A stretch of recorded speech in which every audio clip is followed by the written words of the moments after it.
Сәлем достар, бүгін біз сіздермен сочненький с творогом дайындаймыз. Үйіңіздегі барлық адамдар дымын қалдырмай жеп қоятын бұл тағамды оңай, тез дайындау жолын көрсетеміз сіздерге.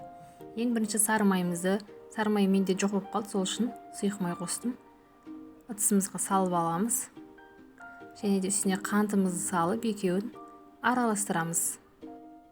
Үстіне бір жұмыртқаны саламыз да 70 грамм қаймақты салып араластырамыз.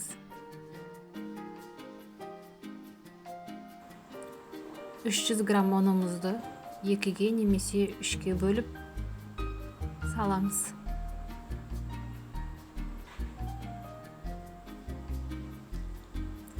Қопсытқышымен көз мөлшерімен салдым, примерно 1 граммдай болады. Араластыра отырып қамыр илейміз. Осындай қамыр шығады. Кішкене 10 минутқа қойып қоямыз. Салмасына мен творог пен қантты араластырып салдым. Қамырымызды алып, осылай жұқа етіп, жұқалығы 4-5 мм болатындай етіп, жайып, осындай формамен домалақша немесе қалаған формаңызда кесіп алсаңыз болады.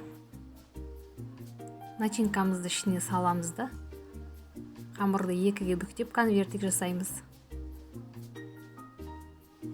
Бетіне жұмыртқа жағып 180 градусқа 20-30 минутқа пісіріп аламыз. Біздің сочниктарымыз дайын болды. Сіздер де жағдайында жасап көріңіздер. Егер де рецепт ұнаса, каналға тіркеліп лайк басып қолдап кетіңіздер. Сіздермен болған Ғазиза Мұратқызы.